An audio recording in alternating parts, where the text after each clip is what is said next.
hard work beats talent when talent doesn't work hard. Because that's what this group was. That's what this group was. So the bracket reveal show that we do, when I saw that that's what it was going to be officially, I even remember saying something, not even on air. I was like, oh yes, this is like potentially what can happen and is going to happen. And it did. That was like, you just knew. Like, you just knew that these were the teams that were going to play each other. And then it turned out to be a pretty epic game. Like, it's really good. I remember just sitting out on the field for like, I don't know, 30 minutes after the game, after everyone left. One of my coaches came over and we just kind of sat there and just talked about the whole the season as a whole and everything, and you know, just kind of reflecting on what we did, what we could have done. And I guess that was kind of another thing is after the game you kind of look back and you think of, oh, what could I have done more, or you know, what plays did we not make that we could have, and I don't know. Then you just got to move on after that. I knew in the beginning of the season I really had to prove myself, and yeah, it was really all for the seniors. I mean, they laid a foundation for this program over the last 4 years, and it's their last year. Kind of just do it all for them. But there wasn't the same aura of the team a year ago compared to this year's team. You know, and not to jump forward, but when this season started, there was almost a confident cockiness. And I don't use that in a bad way. I mean, you could just tell the attitude was, there's one goal, and that's the only goal we're going to get. So I looked at the atmosphere. I was drained. We played a hard game.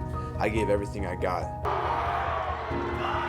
I looked at my teammates, and I knew that we accomplished something that's never been done. I knew that this thing was special. I knew this was something that none of us would forget.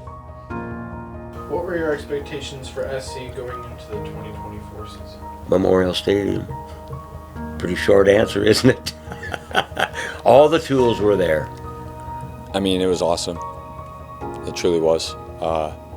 And, you know, you can't take away from that.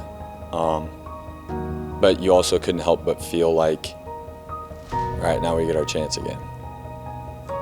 The score of our semifinal game was posted in the weight room throughout the entire off season, and that really just fueled us for what we could be, especially going into the other sports as well. We realized that we still gotta get bigger, faster, stronger to make sure we can compete at the highest level in 8-man football. So I mean, work ethic wise in the weight room and agilities and stuff like that, we all took it a lot more serious, and I mean, put in a lot of extra work just because we knew we could be there in the championship.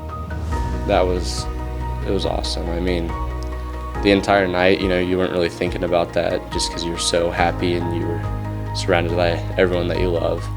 But then I really think the bus ride home is when you kind of start to realize, like, dang, that was the last ride. That was the last time you get to do that with those guys. And part of me was emotional during that, but it was all good emotions because, you know, you can't really be sad because, like you said, you hit your ultimate goal. You came out on top, had probably the perfect senior season, you know, went undefeated regular season, had 4 home playoff games, and then ultimately won the state championship in one of the best games in 8-man football.